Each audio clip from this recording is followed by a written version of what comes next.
This video is sponsored by Connell Guides. To get your hands on the most intelligent study guides on the market for GCSE and A-level English literature, as well as GCSE and A-level history, visit connellguides.com and use code RS15 at checkout for 15% off your order. Lord and Lady Capulet. Just who are they? What do they do or symbolise? And what might we say about them? Let's find out.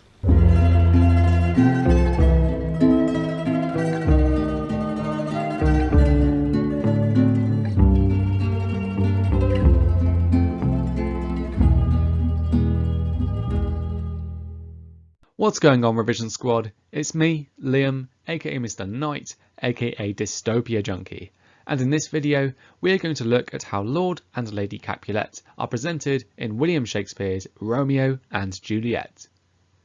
To do that, we are going to think about who Lord and Lady Capulet are, what their roles in the play are, and what they might symbolise, represent, or be a metaphor for.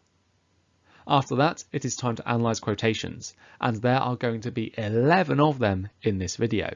As I analyse those quotations, I will even throw in some occasional contextual information as well. After those quotations are analysed, I'll even pose a big question for you to think about, which I hope will help to consolidate your understanding of these characters. Alrighty then, so if we're going to focus on Lord and Lady Capulet in this video, just who are they, what are their story roles, and what might they symbolise? So, if we're going to think about who Lord and Lady Capulet are, it probably makes sense for us to consider who they are as characters first. Unsurprisingly, they are members of the Capulet family, and given their titles, Lord and Lady, it is clear that they occupy a high social status within Verona and have a considerable degree of wealth. A married couple, Lord and Lady Capulet have only one child, Juliet, and Tybalt is also their nephew. Being the patriarch and matriarch of the Capulet family, Lord and Lady Capulet bear some responsibility for the perpetuation of the feud that exists between their family and the Montague family. The story role that Lord and Lady Capulet share is that they provide an obstacle for Romeo and Juliet's romance by insisting that Juliet marries Paris. This complicates the play's plot and creates tension. Furthermore, their interfering behaviour is occasionally antagonistic, for it sees them actively work against Juliet and her desires. Now, I wouldn't go as far as saying that they are antagonists, just that their behaviour and actions sometimes fit this description. If you wanted to think a bit more deeply about these characters, you could say that they symbolise authority or tradition. Throughout the play, Lord and Lady Capulet attempt to exert their authority as high-status characters. This is seen in various cases, as we will see in this video, but it is most apparent in how they treat Juliet. They exert their authority as her parents, and Lord Capulet especially flexes his authority as her father by insisting that Juliet marries a man of their choosing despite her young age. By arranging their daughter's marriage, Lord and Lady Capulet also behave in a way that is typical or traditional of Shakespeare's time, whereas Lady Capulet further symbolises tradition because she also married at a young age. Okay, hopefully that has given you a good idea about who Lord and Lady Capulet are, what their story roles are, and what they might symbolise. But if you're going to write about them, you're going to need to discuss some quotations, aren't you? Well then, which quotations could you use if you wanted to analyse Lord and Lady Capulet? Alright, so our first quotation about both Lord and Lady Capulet occurs in Act 1, Scene 1. After Lord Capulet sees his servants fighting the Montague servants, he and Lady Capulet share the following dialogue. "What noise is this? Give me my longsword, ho!" A crutch, why call you for a sword?" We can draw a number of inferences about the Capulets from these lines. First of all, because Lord Capulet requests his longsword upon seeing the brawl, we could argue that he is presented as a violent character. This impression is not only caused by his request for his sword, but also because his violent tendency seems to be quite impulsive. It's his first reaction after seeing that a fight is occurring. Such violent tendencies would also be seen as hypermasculine in Shakespeare's time as well, and so you could also argue that Lord Capulet's request for his sword presents him as a masculine figure. However, Lady Capulet's dialogue also suggests that Lord Capulet is foolish. Her repetition of the noun crutch makes it clear that Lord Capulet is supported by a walking aid of some sort, most probably because he is already injured or because he is an older character. Either way, Lady Capulet makes it clear that her husband is in no fit state to be fighting, and so her question, "Why call you for a sword?" makes him seem like a bit of a fool. Rather than enable his violent impulse, she challenges him. Indeed, by refusing to do as he insists and somewhat mock her husband instead, we could argue that Lady Capulet is more sensible or rational than her husband, a quality of hers that might appear elsewhere in the play. Our next quotation comes from Act 1, Scene 2, in which Lord Capulet and Paris discuss the younger man's desire to marry Juliet. In response to this, Lord Capulet states, "My child is yet a stranger in the world. She hath not seen the change of 14 years. Now, if you've been watching my other videos in this Romeo and Juliet series, you will have noticed that I've mentioned these lines quite a few times already. That's because I think these lines are incredibly important in relation to various themes and characters in Shakespeare's play, and so this quotation might be one that you work hard on memorising, as it can be used in a variety of contexts. Anyway, how does this quotation present Lord Capulet? On one hand, you could argue that it presents him as being protective of Juliet. His use of the noun stranger suggests that he thinks her to be naive or lacking in worldly knowledge, whereas his choice to highlight her young age suggests that he still thinks her to be a child, someone who is not emotionally or mentally ready to be married off.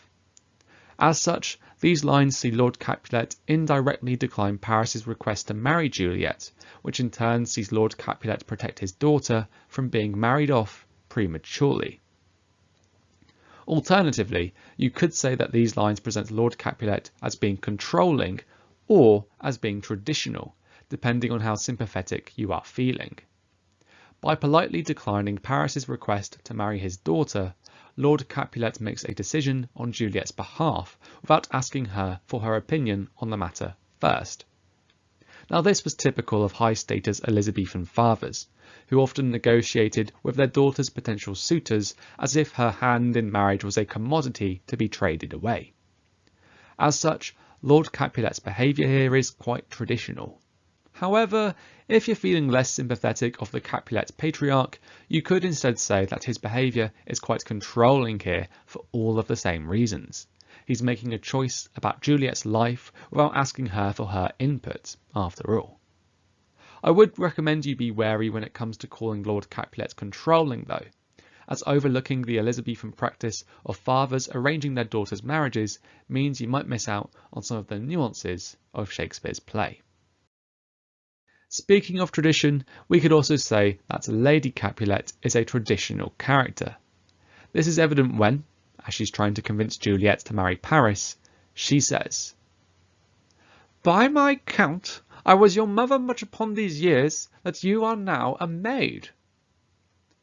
These lines see Lady Capulet tell Juliet that she was a mother at the same age as Juliet currently is, meaning that Lady Capulet is only 26 years old or thereabouts, and that she had given birth to Juliet by the age of 13 or younger.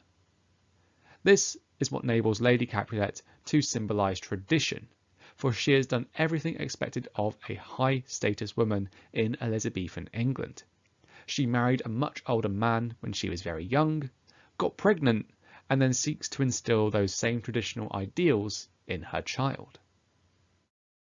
Our next quotation occurs during the Capulet ball scene. As an enraged Tybalt gets ready to fight Romeo, he is admonished by Lord Capulet, who says, "He shall be endured. What, good man boy, I say he shall. Go to. Am I the master here or you? Go to. These lines present Lord Capulet as authoritative. The top line here, he shall be endured. See Shakespeare use A simple imperative sentence in conjunction with a strong modal verb, shall, to create the impression that Lord Capulet is ordering Tybalt to endure or put up with Romeo, and not cause a scene at the party. This order is confidently made thanks to the strong modal verb, and so we get the impression that Lord Capulet is authoritative. This impression is reinforced by the following two lines. Lord Capulet's question, "What, good man boy?" implies that Tybalt is moaning, dissenting, or otherwise kicking off when Lord Capulet orders him to behave himself. But the following utterance, "I say he shall," sees Lord Capulet use a simple declarative sentence and a strong modal verb to reiterate his command. The first person pronoun, I, also sees Lord Capulet throw his authority around a little bit. It isn't just anybody who is telling Tybalt what to do, but Lord Capulet, his uncle, and the patriarch of the Capulet household. Lord Capulet's later question, "Am I the master here or you?" also reinforces the impression that he is authoritative. His question is of course rhetorical. Lord Capulet knows that he is the master and that Tybalt is not, but he uses it to remind Tybalt of the power imbalance that exists between the two characters, much like how a parent might ask, "Who's the adult here, me or you?" and force the young man to accept his orders. This is likewise seen in Lord Capulet's repetition of the rather blunt "Go to," which essentially sees him tell Tybalt to do as he is told. The repetition of this statement reinforces its strength, for it does not weaken or change despite Tybalt's implied protestation, thus creating the impression that Lord Capulet's authority is strong and unyielding. Later in the play, Lady Capulet is presented as being manipulative. This is apparent in Act 3, Scene 1, in which she talks to Prince Aeschylus upon finding out that Tybalt has been killed by Romeo. In particular, she says, "He is a kinsman to the Montague. Affection makes him false, he speaks not true. Some 20 of them fought in this black strife, and all those 20 could but kill one life. I beg for justice, which thou, prince, must give. Romeo slew Tybalt. Romeo must not live." These lines see Lady Capulet attempt to manipulate Prince Aeschylus into executing Romeo. To begin, she accuses Benvolio, who has only just honestly explained to Prince Aeschylus what happened between Mercutio, Tybalt and Romeo, of lying.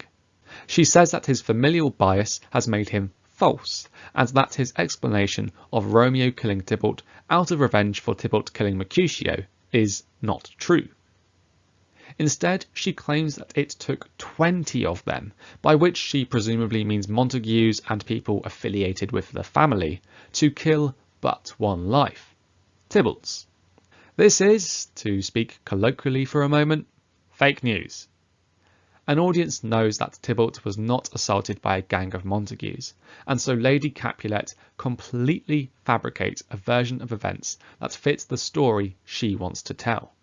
She wants Tybalt to seem like a victim, and for the Montagues to seem like villains.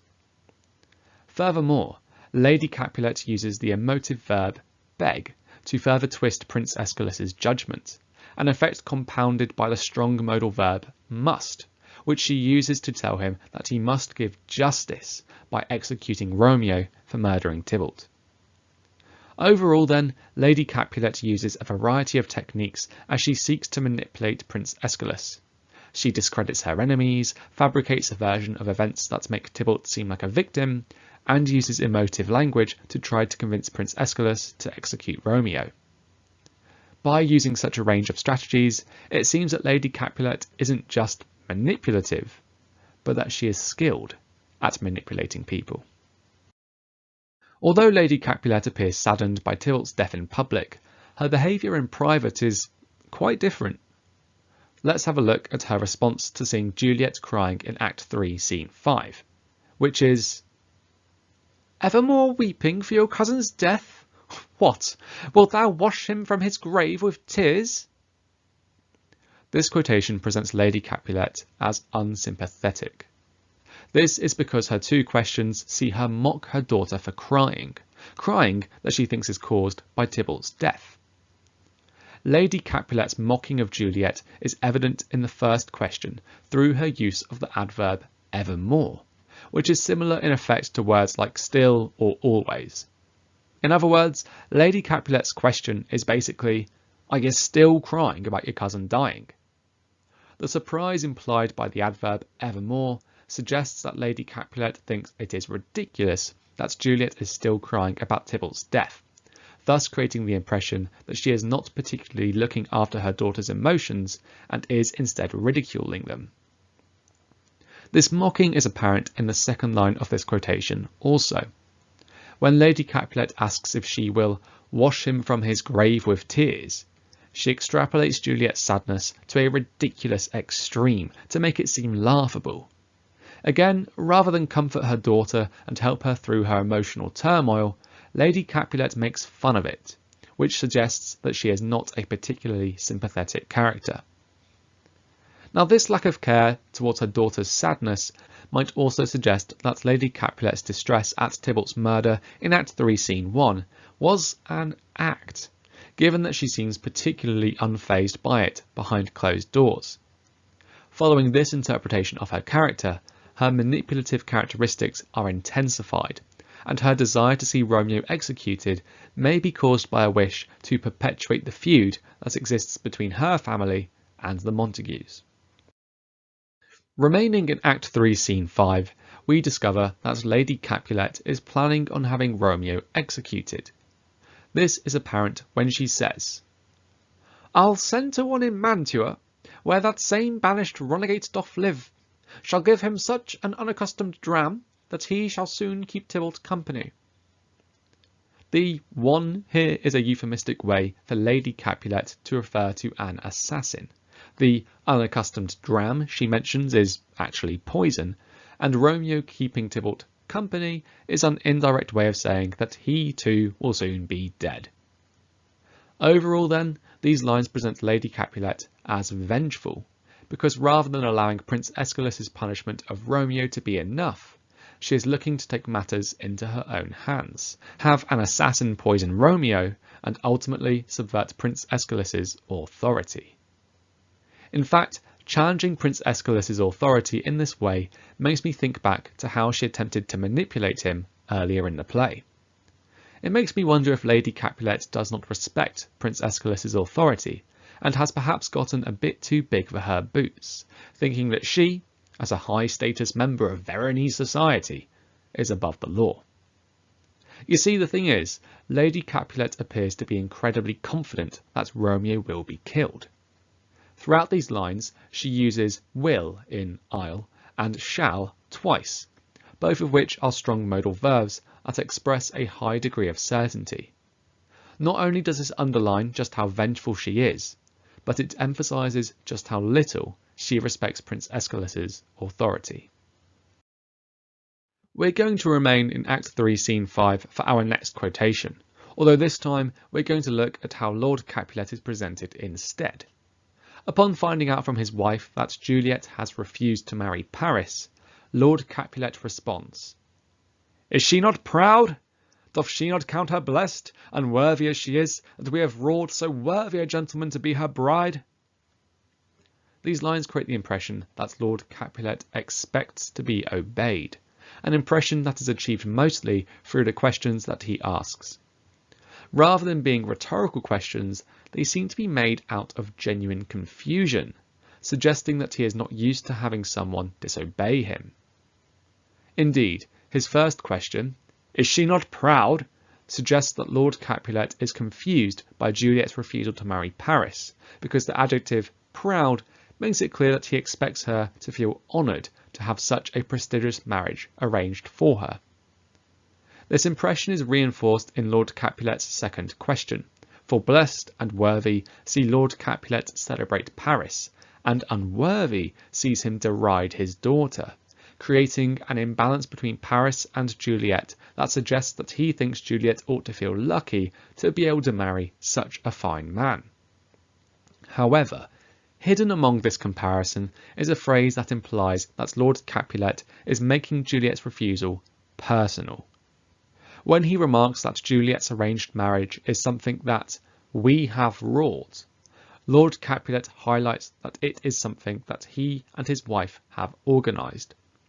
The first person plural pronoun we suggests that Lord Capulet is not only shocked because Juliet has declined to marry a high status man, but that he is shocked also that she has rejected her parents' wishes and has disobeyed them.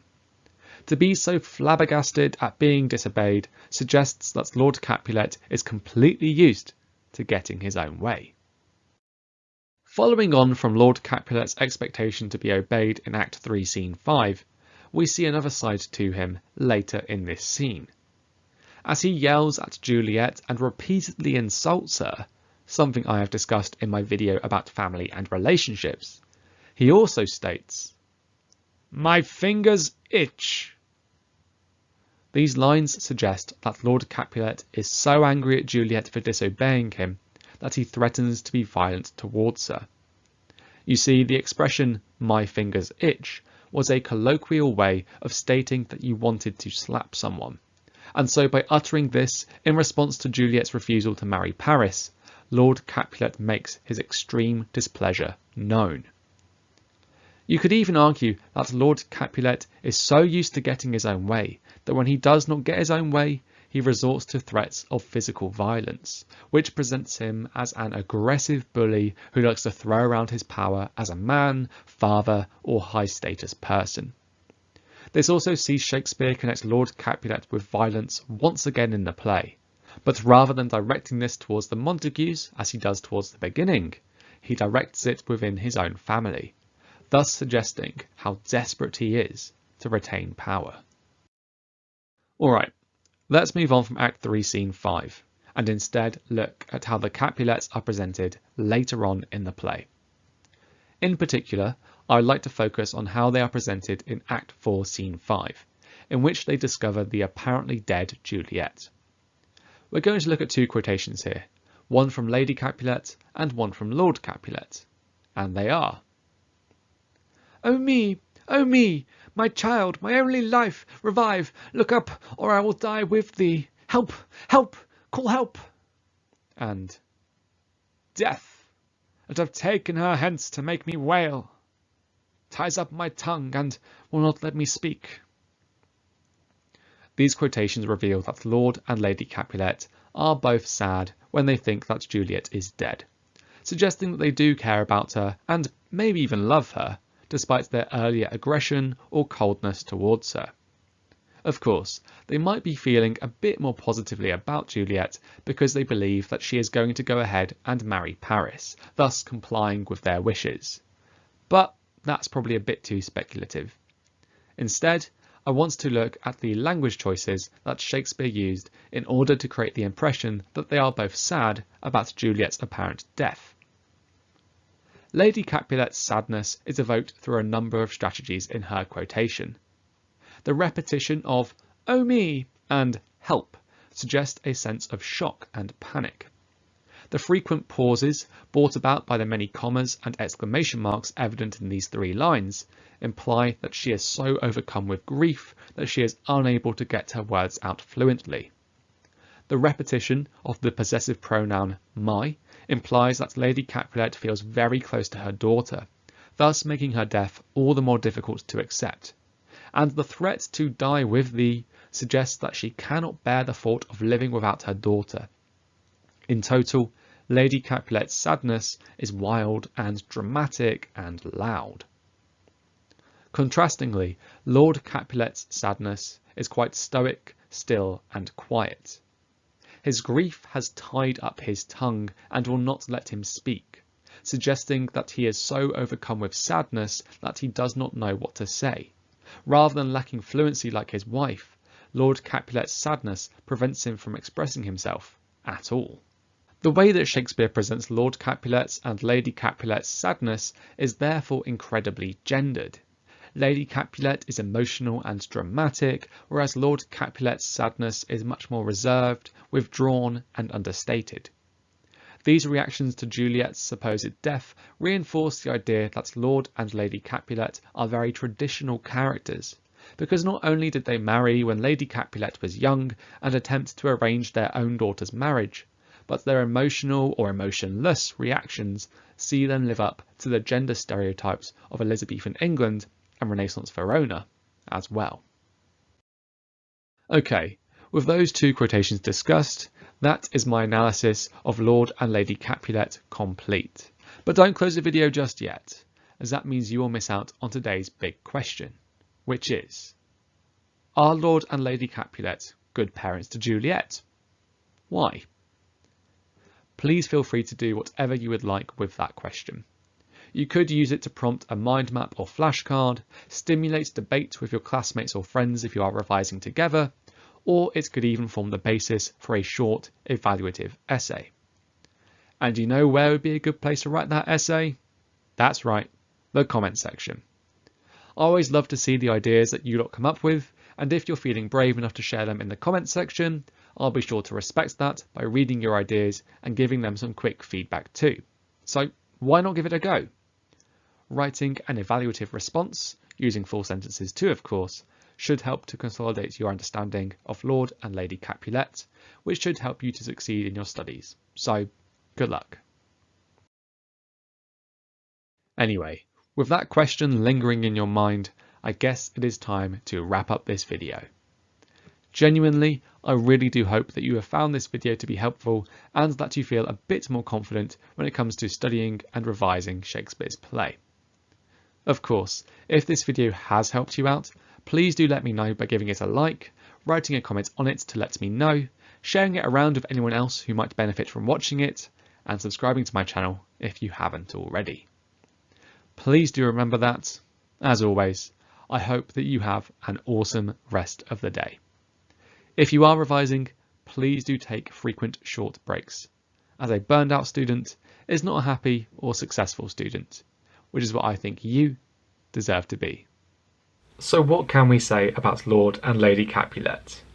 Well, it appears that Shakespeare is trying to show us that even if you are somebody who possesses a high social status and a lot of authority both publicly and privately, that does not necessarily make you a very good person or parent.